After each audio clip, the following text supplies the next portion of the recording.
Bienvenidos a este nuevo episodio del podcast de la revista Pensamiento, Palabra y Obra de la Universidad Pedagógica Nacional, aquí en Bogotá, Colombia. Les habla Andrés Fonseca. Estamos muy contentos de esta conversación con Mónica Ravelo García, con las que vamos a hablar sobre el concepto de tecnocimarronaje artístico para pensar el arte digital de resistencia en América Latina, que es un artículo que salió publicado el año pasado en la revista, en el número 34.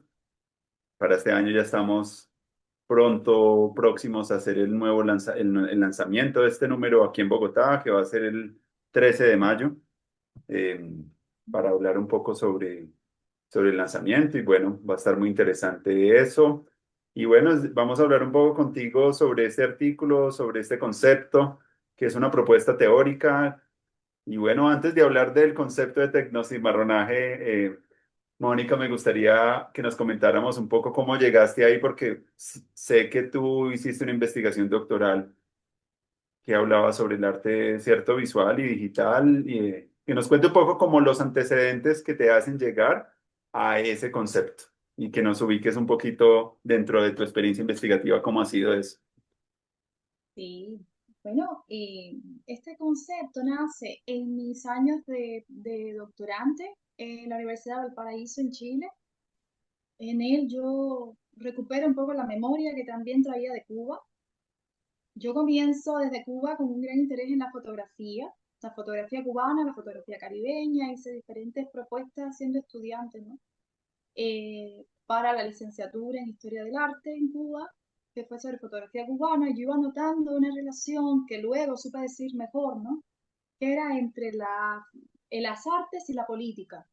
Y esta Ujú. pasaba por una visión que es más de estudios culturales, que tiene que ver con la historia, con la sociología. En ese momento yo me interesé por la fotografía sobre que incluyeran los signos de la religiosidad popular, que mayormente era de tipo de origen africano.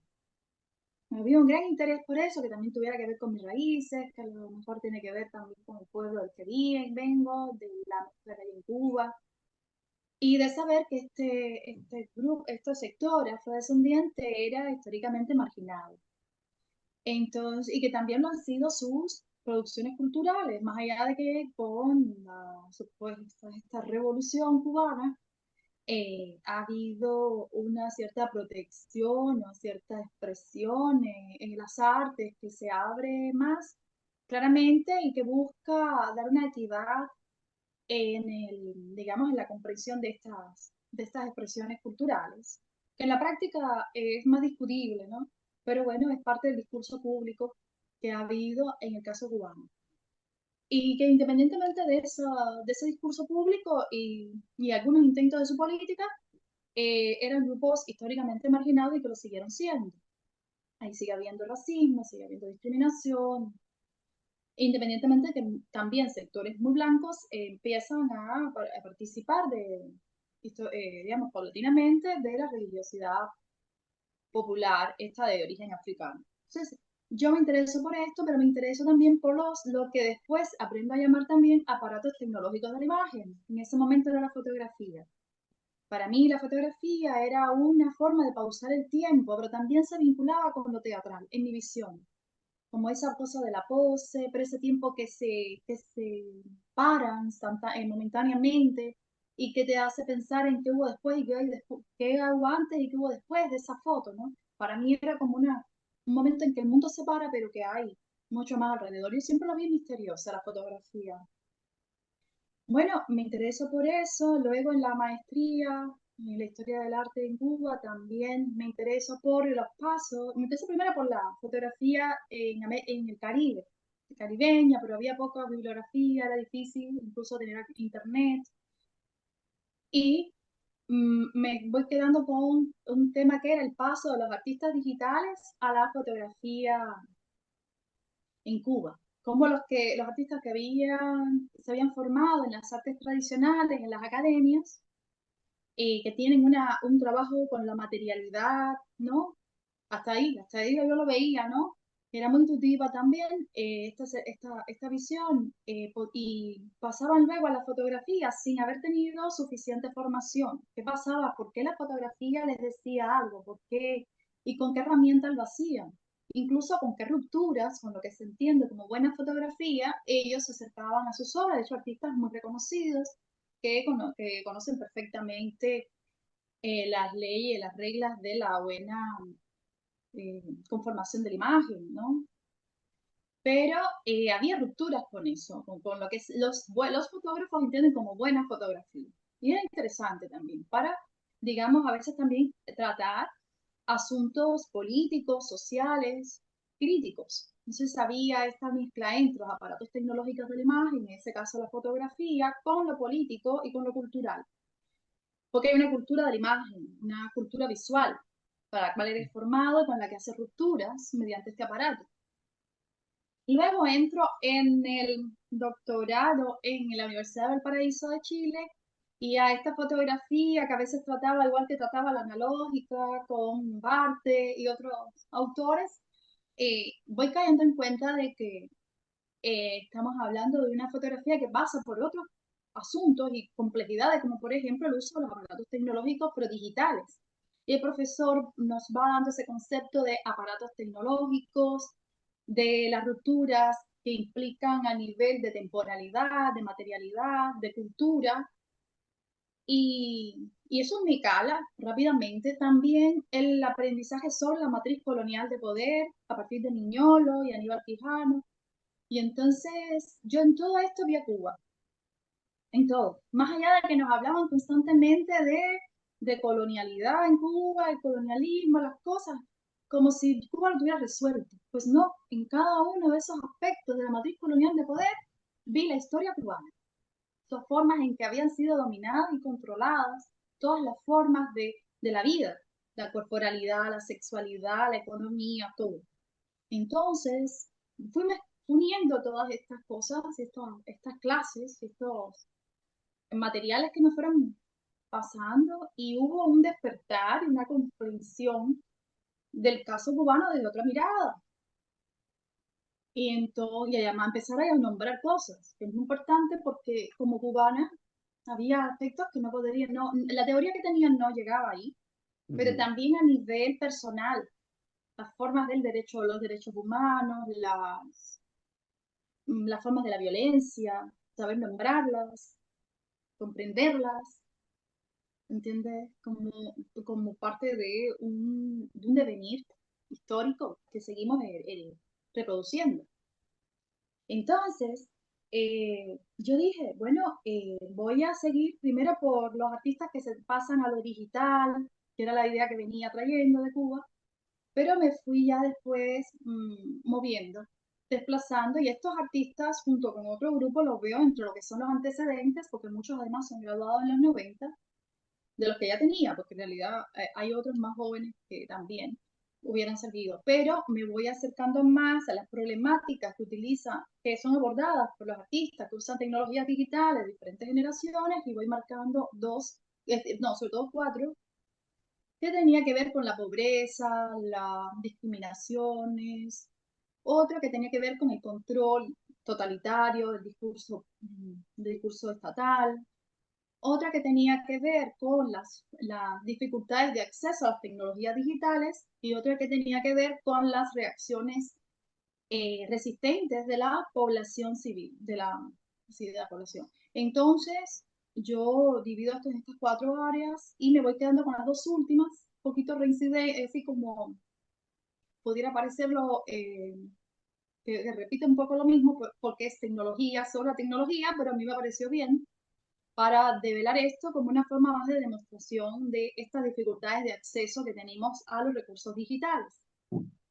Y entonces converso con algunos artistas cuando estoy haciendo el proyecto y uno de ellos me cuenta que que era profesor de la Universidad de las Artes y para poderse conectar tenía que hacer los horarios que no eran oficiales de trabajo, de laborales, y que tenía que subir la cerca, pedir, negociar con el guardia, poderse conectar. Eran todas formas alternativas, pero torcidas, ¿me entiendes? En un país donde de todo debería estar mucho más accesible. Mm, Y yo empecé a deducir que había formas de disimulo. Eh, Esta del disimulo no te puedo decir, pero como también es parte de la vida. Yo empecé a notar, sí, que lo que yo veía tenía que ver con esas cosas que no se pueden decir, con esa necesidad de mentir, que es también de sobrevivencia, no es mentir por mm, mentir. Y entonces hurgo sobre ese concepto que veo que entonces es diferente. La simulación, cómo se da el simulacro y todo esto que se entiende tanto en las artes, es mm, distinto del disimulo, que es como que, por una parte, hago como que soy lo que no soy. Esa es la simulación. Y es más como general, pero está el disimulo. Tengo algo, pero hago como que no lo tengo. Y hay mm, mucho de esto en nuestras sociedades. Muchas veces motivada por la censura, la autocensura, ¿entiendes? Entonces, saco mis deducciones, converso con otros artistas y siempre hubo eso, una necesidad de moverse por la izquierda, como decimos en Cuba, moverme por la izquierda, es decir, no puedes ir por la derecha, tienes que ir por donde, o del mercado negro, todo mucho solapamiento. Y que en el país a veces los artistas mismos no entendían cuando le dicen, bueno, resistencia, ¿no? Te dicen, no, yo no sé, resistencia. Yo diría que es más bien resolver, ¿sí? Porque en Cuba decimos resolver, no, estoy resolviendo tal cosa, me estoy luchando tal cosa, me lo luché, me lo gané, me lo resolví. Eran como formas así de decirnos, pero que son todas formas de resistencia, porque estás tratando de sostener es decir, un acceso, un arte que está moviendo montañas, estás derribando cantidad de dificultades y limitaciones. Y entonces ahí esa comprensión se va dando, yo le voy poniendo el nombre que aprendo por mis teorías, ¿no? Y que siempre estuvieron, porque cuando regreso a los temas anteriores, también las cámaras fotográficas, era difícil tenerlas, las artistas se la traspasaban, a veces la tenían entre ellos, ¿no? Para poder hacer sus obras, a veces la obtenían mediante un concurso, alguien se las trajo, pero hasta muchos de estos equipos fueron perseguidos, si tú no los podías entrar libremente por la aduana, fue hasta 2007, 2008 que tú podías entrar impresoras, computadoras por la aduana libremente siendo un cubano cualquiera, porque si no tenías que tener una carta institucional que te diera el permiso para entrar a una computadora y esa carta institucional implicaba que tú pertenecías a una institución y fueras un artista con cierta protección, respaldos institucionales. Entonces, bueno, todo es así. Entonces voy encontrando artistas que también para hacer su obra tienen que, además bien optimistas, a veces como que la felicidad de realizar su obra, pero vas viendo también quiénes son los funcionarios que les abren esas puertas, que necesitan la presencia de determinado funcionario para en esa obra dar visibilidad a un grupo de jóvenes que, por ejemplo, hacen la StreetNet, que es esta red de la calle, ellos mismos, unos cuantos ingenieros, se juntan y hacen una pequeña red en el barrio, incluso no tan pequeña, llega y se extiende y luego llega a otras provincias para poder jugar, porque lo que les interesa ahora es el videojuego sin que hubiera penetración de religiones, de conflictos, vamos, discusiones sobre la religión o sobre la política, ni tampoco la pornografía. Esas eran como las reglas. Y entonces estos artistas, para poder visibilizar algo de esto que está ilegal y perseguido, y que algunas veces hasta les decomisaron equipos a estos jóvenes, para poder primero se introduce, hace todo este ejercicio de, como decimos, lobby, pero que también de socialización, aprender el lenguaje, un lenguaje que también es disimulador. Luego los invita a esta obra y en esta obra ellos no son visibles, solo son los resultados. Este es uno de los artistas que traté en el doctorado y es cubano.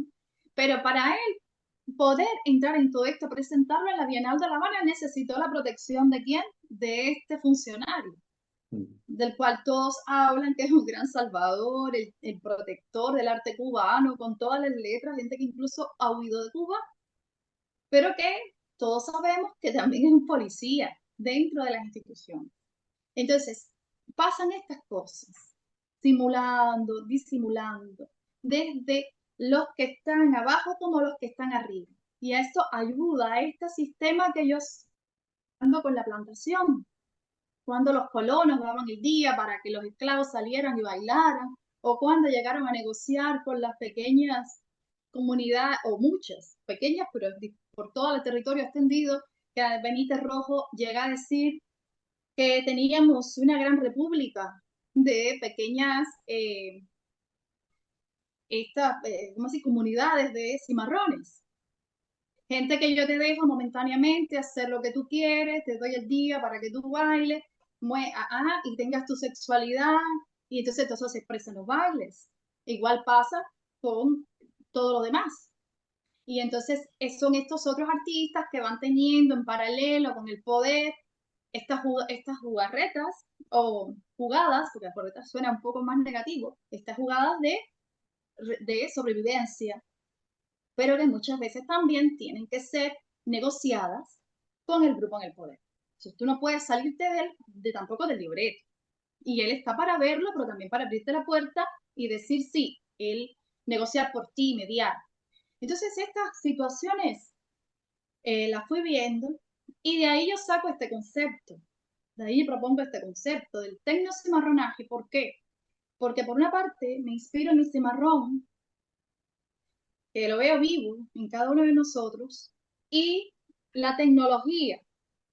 Amigos míos me dicen, no, porque la tecno, no, le dije, no, es tecnológico. Mm. Y se refiere al acceso a los recursos tecnológicos que en el caso de lo digital tienen una historia muy particular, porque no, ya no son las cámaras fotográficas rusas que se vendieron en los 80, donde se sabe a quién se le vendió, se sabe dónde, qué era lo que tú imprimías, lo que se moviera en Cuba, que no fuera bien visto, rápidamente era detectado y rápidamente era captado. Pero en el caso de lo digital es mucho más difícil. Cuando vas a los documentos institucionales, eh, que bueno, ahora yo sobre eso tengo otro artículo, acá apenas en este que me refieres, apenas lo menciono, pero hablan de un control sobre los recursos, sobre la Internet, Mm.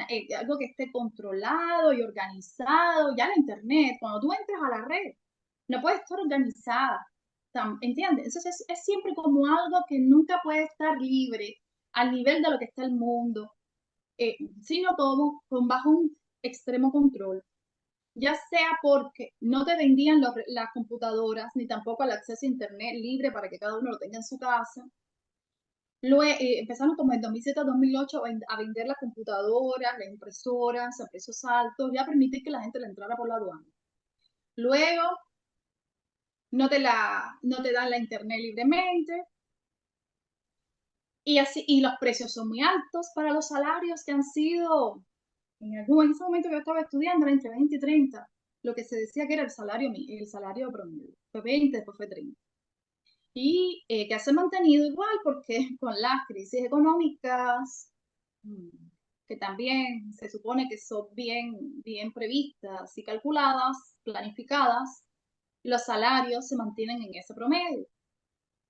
Entonces, la conexión es cara, los accesos eran casi inalcanzables, hoy han sido con dificultad, y luego muchas páginas que son eh, bloqueadas. Es decir, desde Cuba hay mucha bibliografía a la que no accedes, incluso si quieres estudiar. Yo me acuerdo cuando yo estaba en la maestría, quería investigar sobre un artista estadounidense, lo encontraba 2 o 3 páginas, unos recorticos así, pero yo se lo pedía entonces a una persona desde acá, Chile, en Chile, Mm. y me buscaba y encontraba cantidad de bibliografía. Ese es el conocimiento pactado, es dirigido, es controlado. El acceso a la información, el acceso a los recursos. Esas son las 3 funciones fundamentales, esos son los 3 aspectos fundamentales, el acceso, los precios y los bloqueos de páginas, incluso de páginas que muchas veces son creadas por cubanos, pero que tienen visiones críticas sobre la realidad cubana. Entonces, en esta cuestión a veces, bueno, desde los 2000 más o menos, desde el 2000 empiezan a hacer un gran movimiento estatal para llevar la batalla de ideas a la red y combatir y defender los logros de la Revolución Cubana. Esa es una larga historia, que esto sería eterno. Entonces, por ahí, por toda esta complejidad de acceso a los recursos y de formas de disimulo y simulación y discurso público y oculto, censura, autocensura, conceptos que voy ubicando en este sistema, yo pienso en el tecnocimarronaje artístico, que puede vincularse a la desobediencia tecnológica, la desobediencia visual, la desobediencia artística, que son otros conceptos que se han dado paralelamente o incluso algunos anteriormente, pero con los cuales yo no sentía que yo acababa de ubicar esa visión caribeña, cubana en el contexto. ¿Qué pasa? Yo, entonces, mi profesora de doctorado me da la tarea de buscar los antecedentes que pudieran ser de diferentes, digamos, países con bajo PIB en el mundo, América Latina, todo. Y yo encuentro que algunas referencias sobre Irán y China me hablan mucho del disimulo, hablan también de lo político y la materialidad y la temporalidad, que eran algo de cosas, aspectos que yo venía suponiendo cuando me estaban hablando del aparato tecnológico en 2015. Y este proyecto voy concretándolo en el 2016 para el proyecto de defensa de tesis. Entonces, ellos estaban cayendo en cuenta de eso y hablan del disimulo como una necesidad y entonces y de la lucha contra el discurso único. Y entonces ahí yo me sentí que estábamos hablando de lo mismo porque hablan desde estados totalitarios. Y bueno, yo dije, pero de todas maneras quiero ubicar esta realidad en nuestro contexto, que tenga que ver con nuestras raíces, porque también los sentimientos de territorio, los sentimientos culturales, los devenires no son los mismos. Y entonces yo pensé ahí en el cimarrón, lo cual me trajo dudas y es parte también de esta vivencia, ¿no? Porque el cimarrón sabemos que lo vinculamos mucho al sector afrodescendiente, negro, esclavizado, y yo debía buscar con quienes conversar para sentirme más fuerte, más segura para el uso de este término. Y entonces, por la parte de las artes, fue muy importante la referencia de Ivonne Muñiz, que yo siempre la cito, porque ella dice que el arte latinoamericano es una cubana especializada en Caribe, pero ella lo extiende a América Latina. Ella considera que el arte latinoamericano, por su resistencia y sus orígenes, ella lo vincula con el cimarrón. Y ahí yo tuve mi primera puerta abierta. Luego, también los historiadores antropólogos ya encontré que tenían una pugna, una pequeña puja, ¿no? Por el uso del término. Yo estaba poniéndome del lado de buenos sin saberlo, pero por suerte encontré a esos que también me abrieron esa puerta, que, por ejemplo, consideran que estas comunidades cimarronas eran muy importantes para la consolidación de la cultura cubana, que ahí se hablaba la lengua española, que los referentes que se compartían no eran solamente africanos, y por ejemplo iban piratas y se escondían con ellos, o esclavizados blancos que se escapaban y se encontraban con ellos, o también los religiosos de la Iglesia Católica a veces iban y se reunían con ellos, es decir, no se hablaba una lengua africana, y sino que él lo considera como que ahí se va formando la República Cubana, que ese es como el lugar donde se forma el ajiaco también. Y entonces el ajiaco cubano este que hablaba Fernando Ortiz, y entonces ya dije, estamos en la misma. Yo siento que soy cimarrona. Además, también hay que ver mi origen personal, ¿no? Yo provengo de migrantes. Por la parte materna, que es con la que me educo, me crío, me formo y todo son de origen libanés. Entonces, ¿qué le queda al emigrante, al que llega? Aprender de todos los grupos. Ya ese no puede decir, yo fui esclavizado aquí. Tampoco soy hijo de colonos. o de colonizadores. Ellos sufrieron la discriminación por parte de los hijos de españoles, ¿entiendes? Entonces, yo creo que ese patrimonio que van tú a absorber y que van a heredar tus hijos es de todos, ¿entiendes? Porque además me crié en un pueblo muy afrodescendiente, sí, con mucha población afrodescendiente, y entonces, ¿de quién tú aprendes? Aprendes de todos ellos, aprendes a bailar con lo que ellos traen, con sus libertades, que están menos herederas y menos limitadas por esa herencia católica, ¿entiendes? Esas cosas influyen en mi visión. Pero me encuentro también estos otros autores que consideran que no, que el cimarrón es más vinculado a los afrodescendientes esclavizados, hijos de estos sectores, ¿no? Estos sectores. Entonces, yo tomo esta otra posición. Entonces ahí yo compongo el concepto a partir de lo que me dieron Irán y China, de lo que me da estos conceptos de los que te hablé, y luego lo que me dieron, lo que me permitieron, ¿no? Los antecedentes, maestros antecedentes que utilicé. Ya, entonces propongo un conjunto de categorías y subcategorías para estudiar las obras artísticas y sus procesos. Más bien las prácticas, para dejarlo más amplio, y los procesos de acceso a los recursos, de realización, eh, las formas en que expresan el disenso, las tácticas de expresión, que vayan a demostrar esta necesidad de mentir, estos temores con los que convive este artista.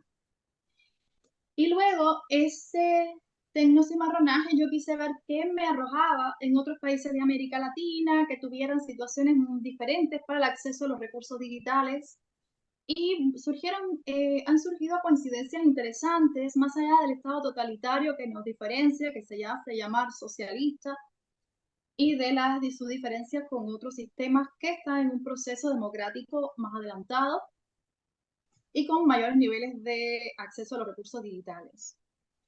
De hecho, también he encontrado formas ilegales de acceso a los recursos, a los programas, mucho trabajo de, de reciclaje. Muchas veces hay una tendencia consciente al uso de lo que llaman low-tech, pero que se turna también con artistas que no tienen tanto esta idea, vamos a decirle, un prejuicio al uso de las tecnologías más precarizadas o más baratas, de más acceso, sino que encuentras que el espectro es diverso, pero que coinciden en este juego, vemos, con lo ilegal.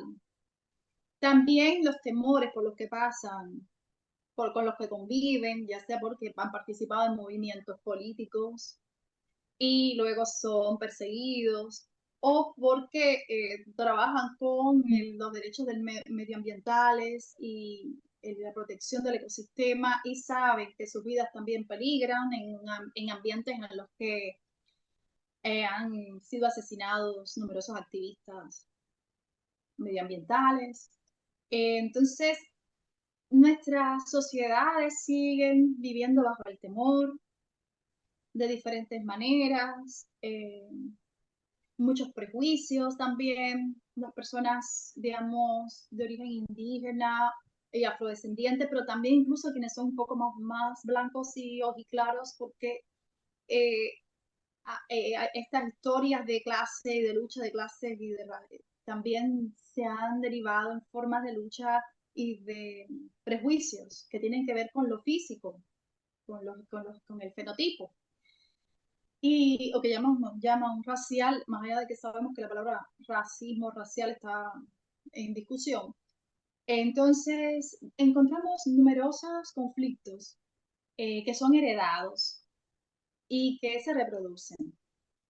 Y entonces, también, bueno, este tema del acceso a las tecnologías, que hay quienes lo compran programas caros y hacen concesiones, quienes no lo quienes no lo aceptan o no pueden porque económicamente no pueden y usan programas el craqueo es muy común.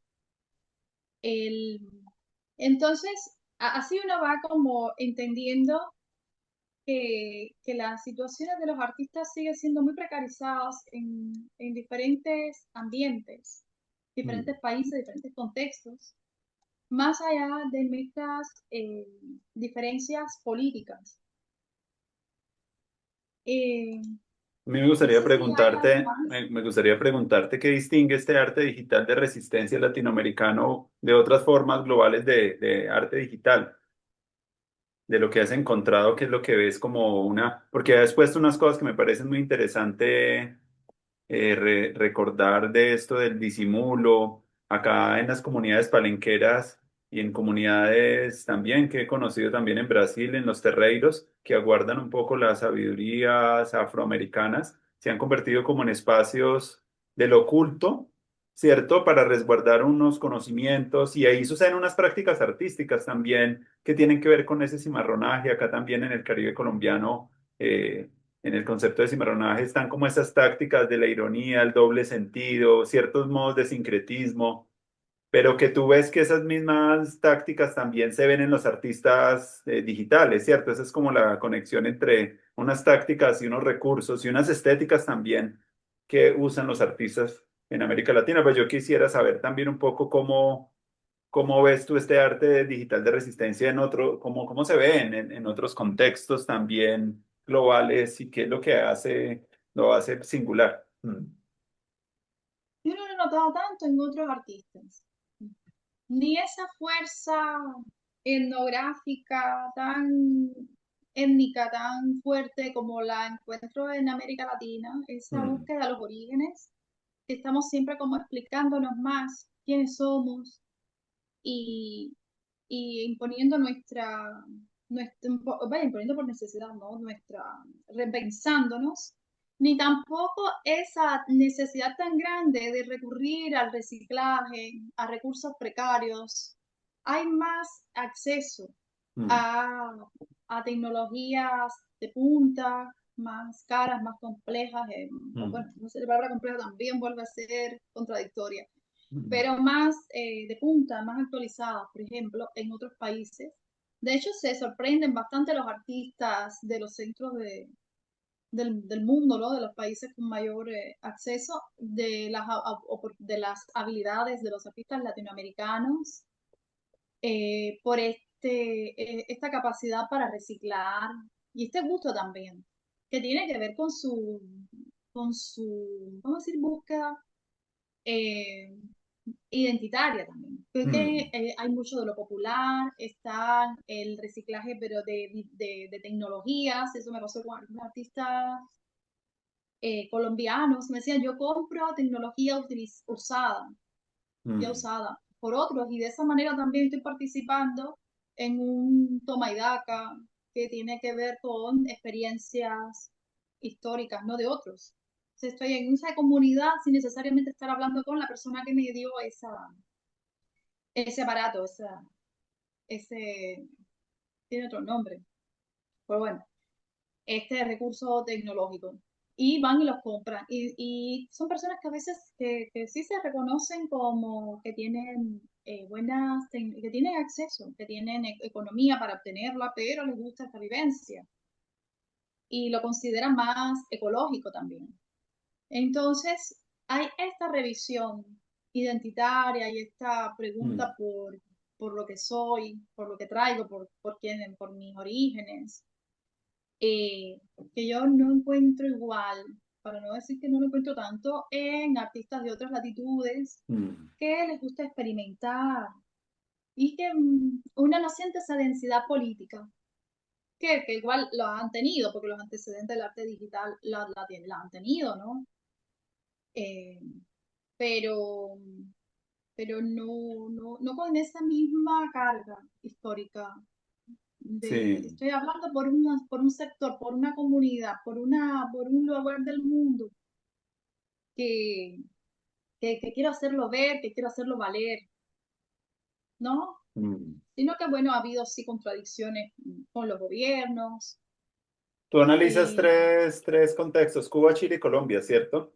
Estas es como las fuentes, en el artículo hablas como de que las fuentes son las prácticas artísticas, también haces entrevistas con artistas investigadores y algunos textos de referencia. Los elementos, ¿qué elementos históricos y culturales permiten pensar en una unidad en esas prácticas de resistencia artística en Cuba, Chile y Colombia, sabiendo que pues, a veces son contextos muy distintos, pero de pronto qué viste, algunos patrones comunes en algunas bueno, obras? Mm, bueno, yo todavía estoy en proceso de investigación, empecé a tener mis primeros hallazgos, ¿no? Y todavía hay que trabajar en ellos. mm, Pero mira, estas las preguntas me llevan a lo que conozco y a lo que supongo y a lo que siento de los orígenes. mm, Nosotros nos decimos somos muy distintos, pero hay historias que nos unen.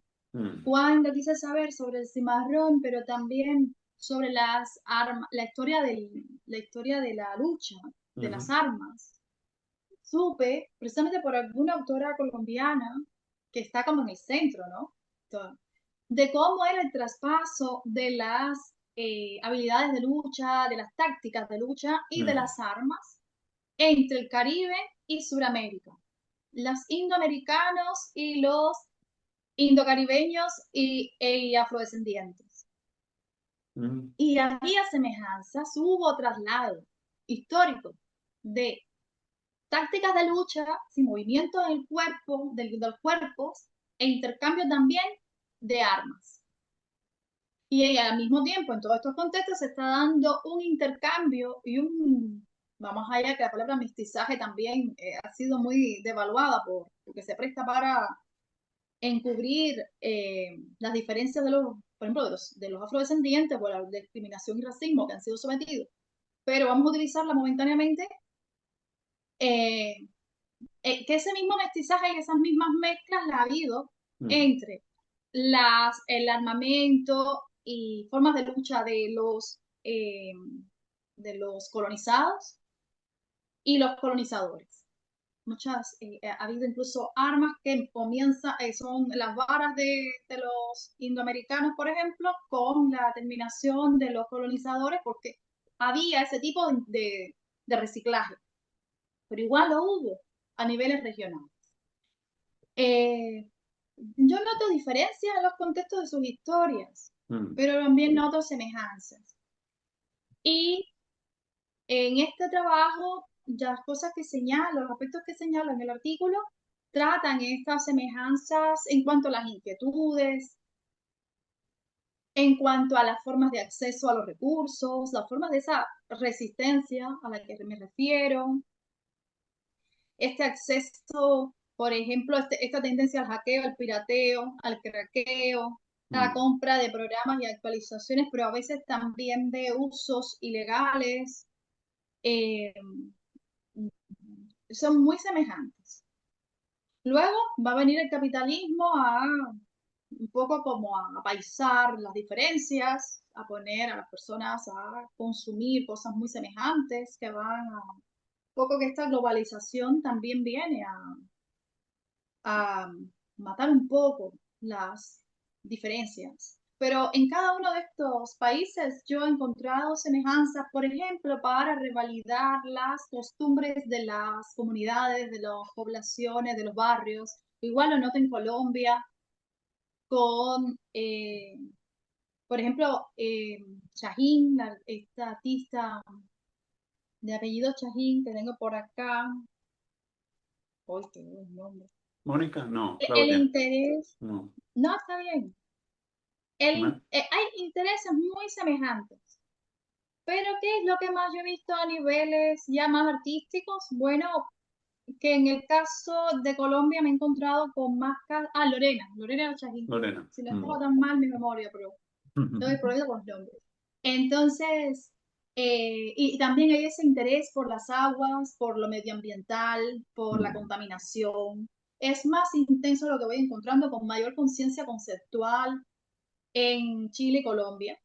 mm, Este tema de los ríos, el tema de la contaminación, es mucho más fuerte. En ambos casos tienen recursos incluso semejantes como el video, el trabajo en terreno, la investigación de esas aguas contaminadas, la toma de muestras, pero sí en lo que es la expresión, yo voy encontrando en Colombia por ahora, para este tipo de temas, por ejemplo, coincidentemente, que hay un intento más de intercambio, de interactividad.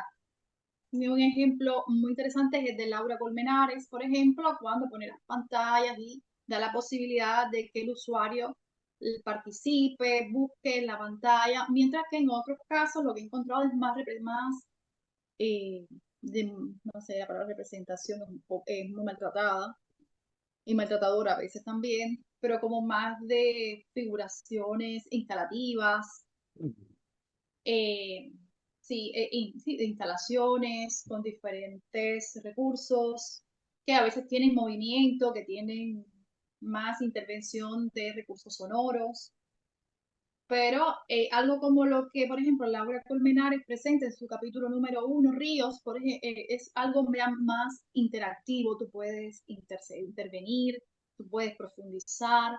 Había también parte de esta exposición en internet, en X, lo cual también ella ha sufrido por falta de acceso a la información, digamos, de fuente, pero que ella lo tiene igual reproducido en su página. Hay este tipo de diferencias que pasan por lo procesual, el uso de la tecnología y lo visual y lo interactivo, pero hay inquietudes muy comunes, muy coincidentes. Entonces, Mm. yo no veo, también acá hay una fuerza muy grande de lo indígena.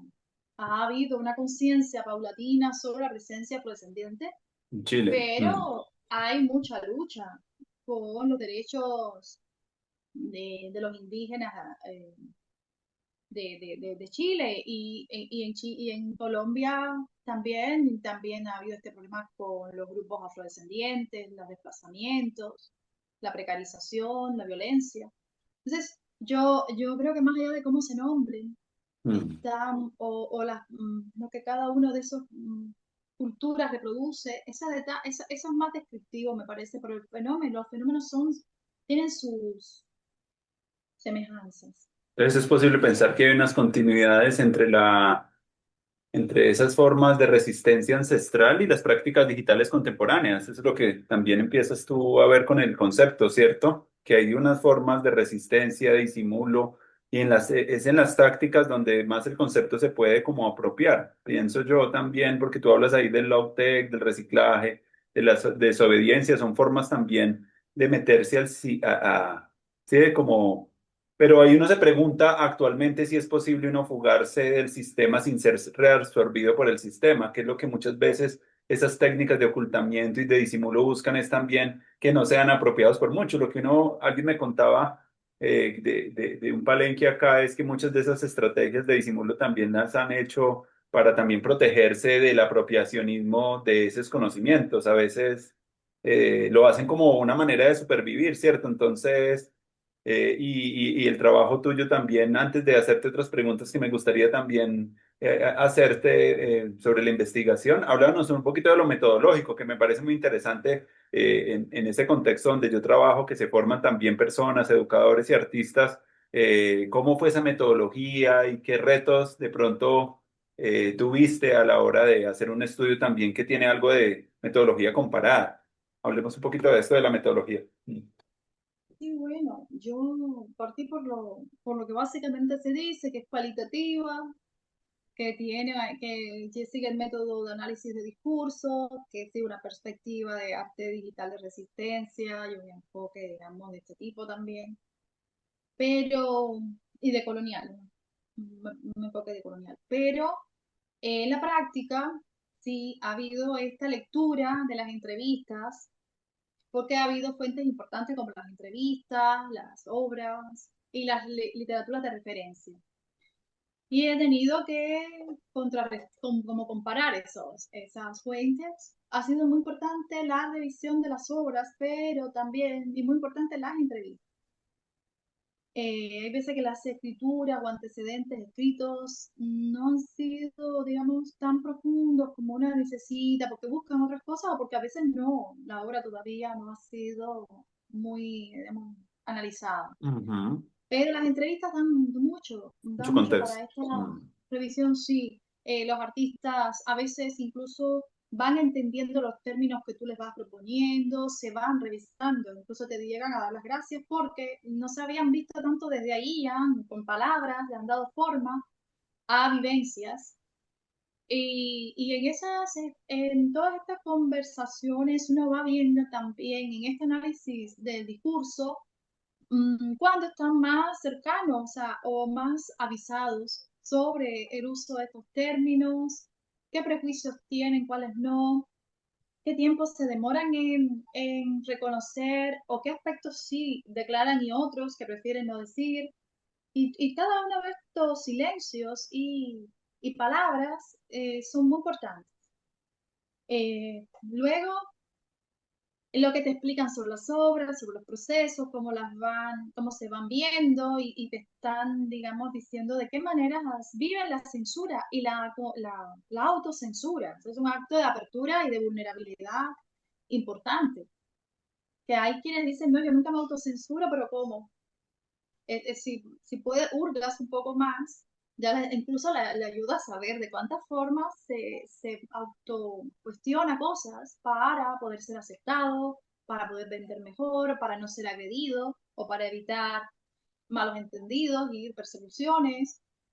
Y en este, digamos, proceso yo he tenido un formulario de preguntas que pasan por diferentes momentos de la vida y la obra del artista, primeramente su formación, sus formas de acceso, cuál tuvo en sus años de estudiante, cómo fue llegando a recursos digitales, Mm.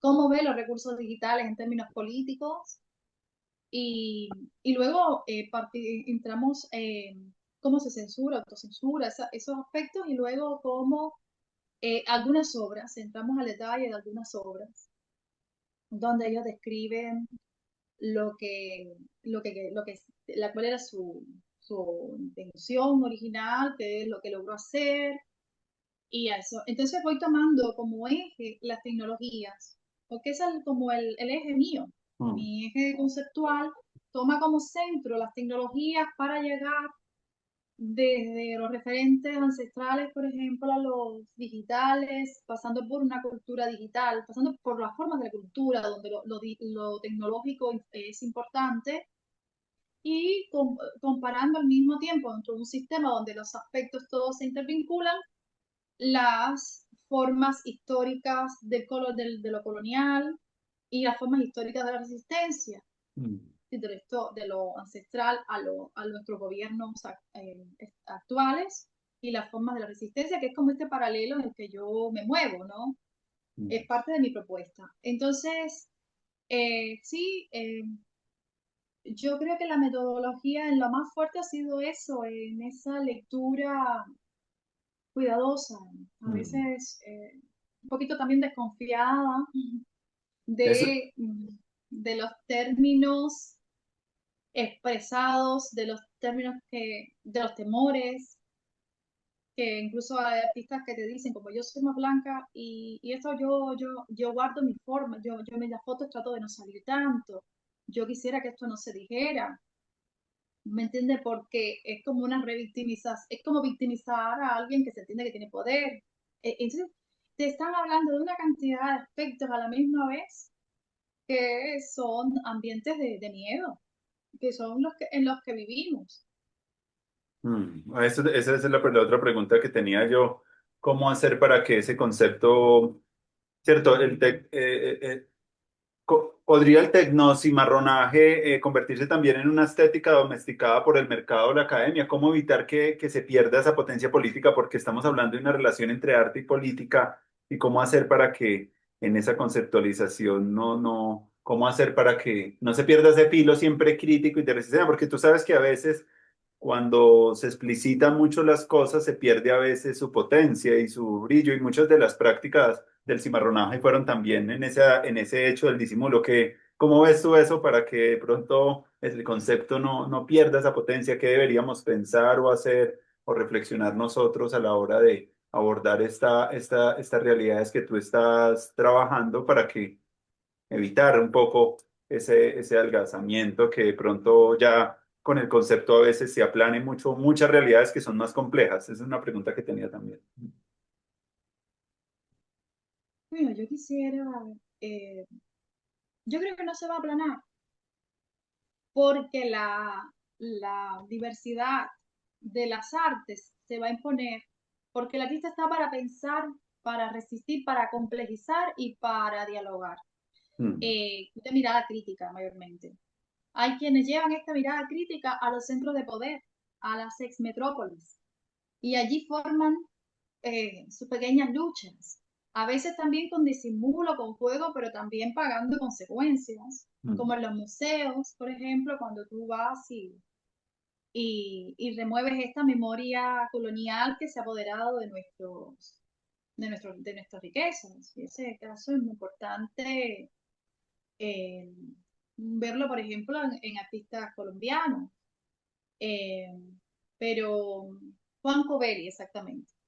No, es justo en este caso que no estoy tampoco diciendo algún aspecto que sea eh, secreto, ¿no? ujú, Porque hay confidencialidad en las conversaciones y hay aspectos de las conversaciones en las que no te puedo decir quién dijo tal porque ya es más personal. Pero bueno, en este caso la obra de Juan Covelli es muy conocida, es muy valorada y ha llevado esta visión crítica a los centros de poder, a los mismos ujú, museos de las ex metrópolis que tienen parte de nuestro acervo, digo nuestro porque es de todos, pero bueno, en este caso, por ejemplo, del caso de Colombia.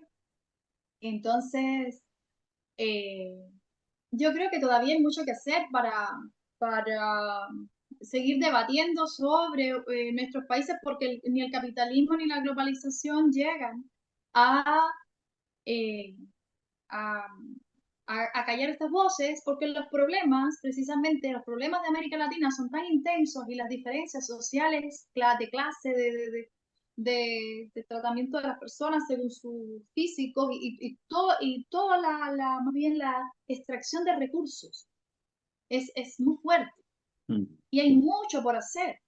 Entonces, no llegan a aplanar esa lucha, por ejemplo, que vi en Colombia cuando estaban los indígenas eh, allí en la plaza, en Bogotá, durmiendo en carpas. mm, No va, se va a demorar mucho para que las temporalidades se pongan en la misma ujú, la misma sintonía. No, va a falta todavía mucho para reducir estas vivencias colonialistas en los gobiernos, en la realidad de nuestras sociedades, nuestras culturas, que reproducen toda la enseñanza colonialista, discriminadora, extractivista, de lucha y de discusión por los recursos materiales. Falta demasiado, creo yo, demasiado. Está cada día más fuerte. Yo creo que mientras más fuerte sea el capitalismo, la llegada del capitalismo, nuestras culturas, bueno, la mía todavía es un capitalismo de Estado, pero más dura va a ser la diferencia y más dura va a ser la lucha. Porque hay muchos problemas históricos, coloniales, que no se han resuelto. Hay muchas luchas internas de visibilización, respeto, devolución de recursos, de tierras, que no se acaban de resolver. ¿Entiendes? Pero de todas maneras, si de un día para otro los grupos se pusieran de acuerdo, hubiera mejor equidad, dejaran de haber los problemas para el acceso a la salud, a una mejor educación y a todos los recursos, yo estaría muy contenta con que no hubiera que cimarronear. ¿Entiendes? Yo estaría realmente feliz. Y si el tecnocimarronaje ya pudiera ser otro nombre, pues, pues estaría mejor lograda la hazaña, ¿no? El objetivo, que mm, es seguir visibilizando hasta que se puedan erradicar. Penosamente está lejano. Está mm, lejano porque tenemos demasiados atrasos históricos y deudas con mm. los grupos históricamente oprimidos. Unas últimas Demasiado. preguntas, una última Ajá. preguntita que tengo curiosidad también de escucharte em, sobre ya la investigación y como un mensaje que tú quisieras también darle a las personas que están interesadas en estos temas de arte digital y de resistencia. Acá en la Universidad Pedagógica incluso hay un proyecto que surge nuevo donde yo trabajo y quieren analizar un poquito esos proyectos de soberanía audiovisual que se dieron en el marco del estallido social, porque es que también ha habido en los últimos años, tanto en Chile como en Colombia y ahorita en Cuba, me imagino también las problemáticas de movilizaciones populares muy fuertes y donde los estudiantes están muy interesados en mirar un poco eh, cómo ciertas cosas que están pasando en los territorios más lejanos de los centros empiezan a llegar acá a Bogotá y se empiezan a dar como unas movilizaciones y unas formas de resistencia y también de arte y de proyecciones y de tumbadas de monumentos. Bueno, había como una movilización, ahorita estaba un poco más tranquilo, pero lo que fue 2021, el 19, el 20, fueron años, esos años de pandemia y tú lo supiste porque también creo que en Chile fueron así muy fuertes. Entonces están Sí, empezando como a definitivamente. preguntarte, están empezando como a preguntarte por esos movilizaciones. Me gustaría ya un poco ya como en esa última pregunta ya como en relación ¿cierto? Como que implica asumir el arte como forma de investigación transdisciplinaria. Tú tienes una perspectiva transdisciplinaria que es muy interesante y que me gustaría que les comentaras a las personas que se empiezan a acercar a estos temas, como algunas cosas de tu experiencia que les quisieras donar a ellos como regalo y como reflexión también. Estamos hablando de que estamos en un contexto de artistas y educadores que empiezan a habitar esas preguntas. ¿Qué les dirías o qué? Me gustaría ya como un mensaje para redondear nuestra conversación un poco ahí sobre eso de esa relación entre investigación y también en la formación de investigadores ahorita acá en esos contextos como el que vivimos actualmente acá en Colombia. Ah, bueno, no sé si mi aporte sería tan notorio porque sé que tienen grandes especialistas y yo en parte me siento como que comienzo, pero yo tengo esta visión hacia lo ancestral, hacia esa revisión de lo que hemos, de los orígenes. Hay quienes no, hay quienes se ubican más desde el futuro, hay quienes se ubican más desde los contextos internacionales más privilegiados. eh, y ese es su punto de vista y trae riquezas también. Pero en mi caso yo busco más desde los orígenes Ujú, veo tantas coincidencias y veo procesos que han sido fragmentados, pero que no encuentran su línea todavía. Entonces está en cada uno de nosotros de diferentes formas, la tecnología, los cuerpos, la forma en que nos movemos, la forma en que parece que reproducimos la plantación. Y aunque creamos que no, que es goce, muchas veces no, proviene de la necesidad de agradar, proviene de otros tipos de trauma. Entonces yo creo que creo que yo propondría eso, que más allá de la adquisición de recursos que provengan de otros lados, de lo sonoro, creo que me dijiste, mm, buscara más revisión de las realidades, la visibilización de las realidades que no, en que vivimos y también propondría algo parecido a lo que creo, porque si no creyera en eso no lo hiciera, las puntas en común que tenemos, donde América es una patria grande, ¿no? mm, Como lo quería José Martí, más que estas divisiones. Y yo creo que hay que también ver cómo estas artes pueden poner en jaque a los gobiernos, mm, cómo podemos transformar los lugares en que vivimos, porque tenemos hermosos países, territorios riquísimos de minería, de todo, que es para dañar precisamente esta base que tanto decimos los países ricos, los ricos se hacen más ricos, sí, pero esa riqueza a la que tú aspiras también implica el extractivismo, implica otro tipo de problemas que implica, llegan a dañar la vida de los seres humanos y también de la tierra. Pero bueno, mm, ya en este contexto, si tenemos territorios muy ricos, como lo tiene Colombia, mm, históricamente lo ha tenido, lo tiene Chile, Cuba lo tiene de otras maneras, y que por la mala administración de los recursos, que sigue siendo, digamos, es demasiado de, de, de extractivista, pero clasista, mm. sigue ahí y las poblaciones apenas se lo preguntan. La gente a muchas veces está en el cómo comer mejor que el vecino. mm, cómo tener más, ¿entiendes? Que es una visión muy colonial, valgo por lo que tengo y el otro me va a respetar por lo que tengo, mm, ¿entiendes? Y entonces es esa revisión y esa necesidad de poner en jaque, de hacer frente a los gobiernos que están ganando y apropiándose de estos recursos, son las que también hacen, me parece a mí que hacen falta. ¿Entiendes? Más que salir a buscar las maravillas que tiene Europa, las maravillas que tiene otros, que creo que también hay que disfrutarlas, vivirlas, creo que deberíamos hacerlo sin pedir visa. Ustedes están más facilitados para pedir visa, para ir a los centros, pero nosotros los cubanos todavía tenemos que dar demasiadas declaraciones para que nos den una visa, porque somos un país empobrecido y los centros no quieren pobres. ¿Entiendes? Pero mm. yo debería poder entrar a España libremente cuando tú tienes las maderas en el Escorial, las maderas cubanas, las caobas en el Escorial, vamos, ¿por qué te tengo que pagar una visa y además pasar todo el proceso de que tú me revisas el formulario y veas si soy una persona de bien que pueda aspirar a, o posible migrante? Todos estos temas yo sé que se están discutiendo, se están llevando a las artes porque hay una exigencia a los centros de poder sobre su responsabilidad. Y sé que por las conversaciones que tengo con mis coterráneos, muchas veces no concientizan todavía eso ni lo político de su arte.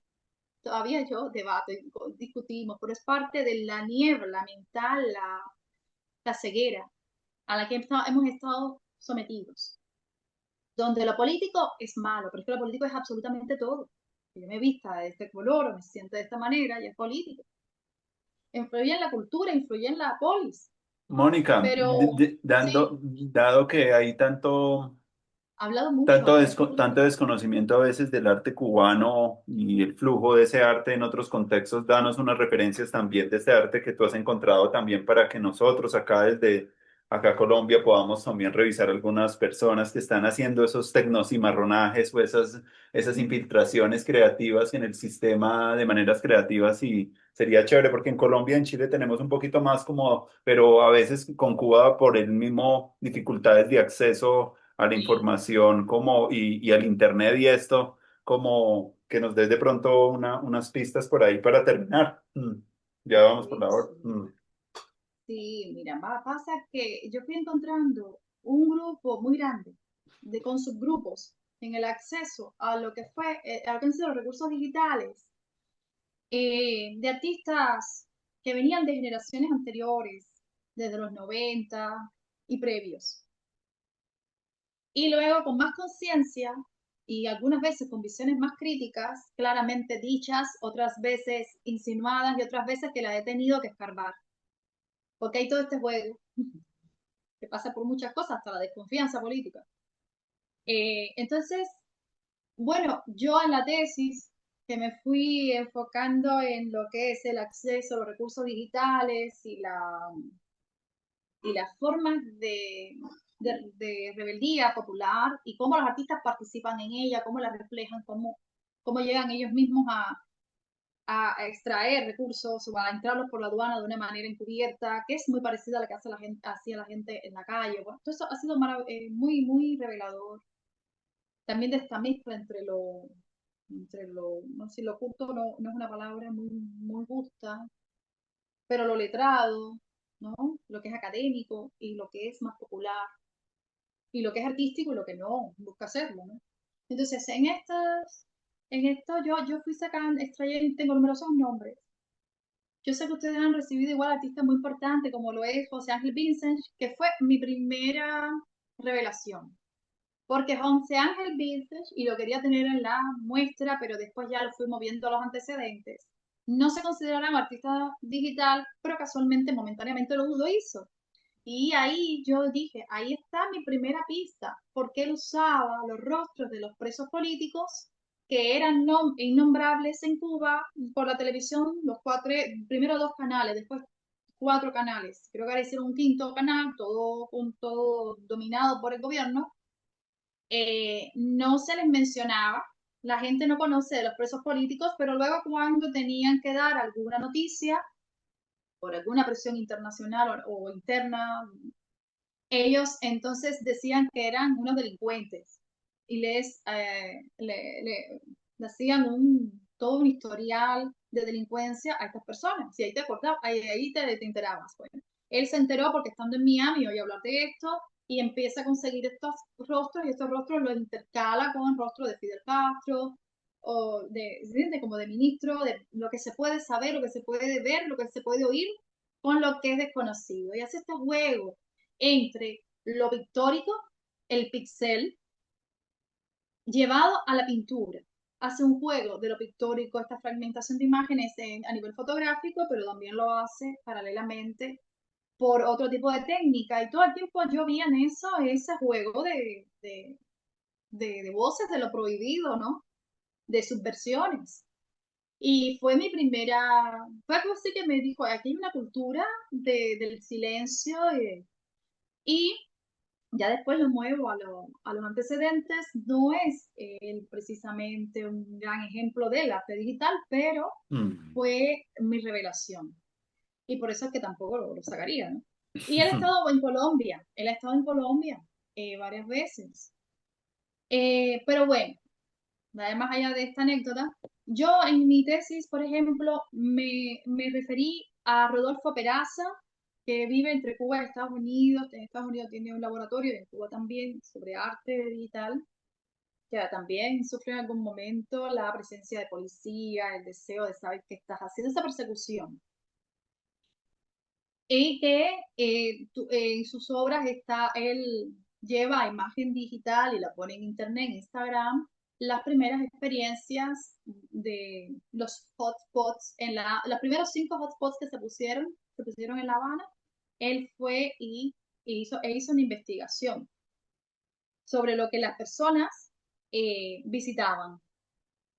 Luego me traté también, eso fue en 2015, cuando hacen estos primeros hotspots, que es además una forma de acceso a Internet eh, muy precaria, porque la tienes que hacer a la intemperie, porque tienes que ver si te puedes conectar, pagaban la hora, creo que en ese momento eran como tres dólares de una Internet mala y a la intemperie, todo el mundo ve lo que tú estás revisando, es decir, en páginas que te digo bloqueadas, y lo que hacía la gente era más bien ver algunas redes, pero sobre todo es como una extensión de la telefonía.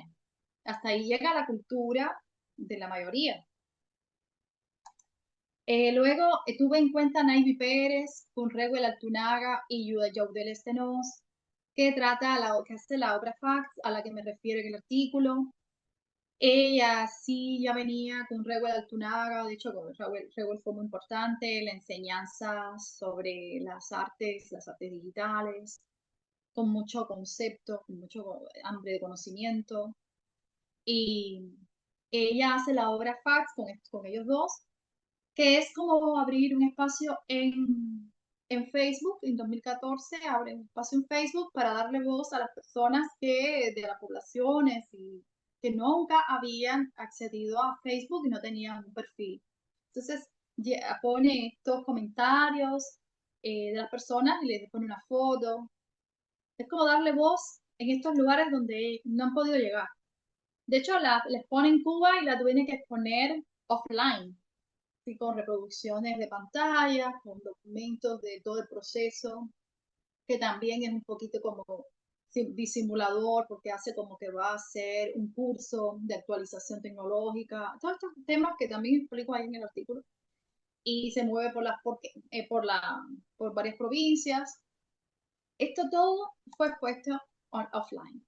Me refiero, por ejemplo, a Mauricio Abad, que es el caso del que ahorita me referí, que él lleva a números en una bienal, la Bienal de 2015, y expone unos números así en un área descampada, y la gente podrá decir, bueno, ¿qué son estos números? Bueno, pues esos números son los muertos por ataques de balas, como dice él, que él los compara con los mambises. Y este también es un aspecto interesante. Yo tuve un artista que me dijo, sí, yo me siento cimarrón. Y él me dice, yo me siento mambí. Que el mambí es como en la historia de las luchas, lo que podríamos decir la continuidad del cimarrón, que trabajan también, que tratan, luchan por la libertad de Cuba, ya con otra conciencia de sí y del territorio. y otra conciencia también de lo que es, de lo que están siendo colonizados y que pueden ser libres. Ese es el mambí. No sé si ustedes No, utilizan ese término. no, no lo conocía. Ya, eh, igual creo que es de origen africano.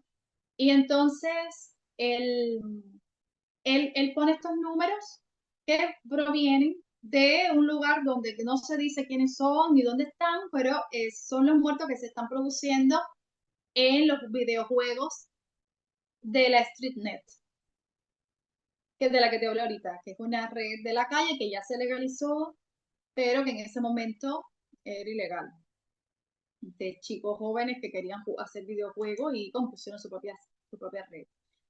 Me referí también a Néstor Siré, la obra El que no sabe es como el que no ve, que lleva a una exposición, la, pone una computadora, pasas por ahí, tal vez ni la ves, pero es una computadora que tiene todos los blogs que han sido reprimidos en Cuba.